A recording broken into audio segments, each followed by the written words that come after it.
आज मैं बात करता हूँ कि ये शिक्षा कहाँ से आई। बेसिकली देखा जाए तो शिक्षा एक हमारे जीवन का महत्वपूर्ण अंग है और हम इसके बिना नहीं रह सकते। शिक्षा के बिना हमारे शास्त्रों में ये कहा गया है मनुष्य पशु समान होता है। तो ये शिक्षा आई कहाँ से? वेदास मतलब जो मीनिंग होता है शिक्षा होता है। क्या पहले शिक्षा आया उसके बाद प्रैक्टिकल आया, या पहले प्रैक्टिकल यानी कि एक्सपीरियंस आया उसके बाद एजुकेशन आई? इस बात को हम ऐसे समझते हैं कि जब हम कोई बच्चा होता है और वो कुछ नहीं करता, अपने एक्सपीरियंस से वो चलना सीख जाता है और बोलना सीख जाता है, और वो अपने एक्सपीरियंस से ही वो भाषा भी एडॉप्ट कर लेता है जो उसके मदर के द्वारा बोली जाती है। तो यहाँ ये समझना होता है, क्या माँ ने उस बच्चे को शिक्षा दी? आपका क्वेश्चन यही होगा कि हाँ, माँ उसको शिक्षा देती है। बेटा पापा पापा पानी, मम्मा मम्मा। क्या रूल्स रेगुलेशन सिखाए?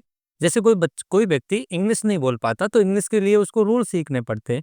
क्या बच्चे ने उसी मदर की टंग को सीखने के लिए कोई रूल या रेगुलेशन सीखे? जब उसने नहीं सीखे लेकिन फिर भी वो बोल पाता है, तो इसका मतलब क्या हुआ कि एक्सपीरियंस पहले आया, एजुकेशन बाद में आई। और ये कह सकते हैं कि जितने भी एजुकेशन सिस्टम है हमारे, वो एक्सपीरियंस से ही डेवलप हुआ है। चाहे वो हमारी डॉक्टर की पढ़ाई हो, चाहे वो इंजीनियरिंग की पढ़ाई हो, चाहे वो हमारी सीए की पढ़ाई हो, चाहे हमारी प्रबंधन यानी कि मैनेजमेंट की पढ़ाई हो। जब हमें इलाज के लिए हमारे पास वेद होते थे, उनको मॉडिफाइड हमने डॉक्टर बोल दिया। सॉल्यूशन को खोजने के लिए जो हम कार्य करते हैं, उससे जो एक्सपीरियंस आता है वो आने वाली पीढ़ी के लिए एजुकेशन हो जाता है। इंडिया के एजुकेशन सिस्टम है, इसको ध्यान में रखते हुए पहले एक्सपीरियंस आया तो पहले प्रैक्टिकल शिक्षा को ही बढ़ावा देना चाहिए, ना कि हमारे रटने वाली शिक्षा को। अभी जो हमारे पास एक सिस्टम चल रहा है वो है एआई का।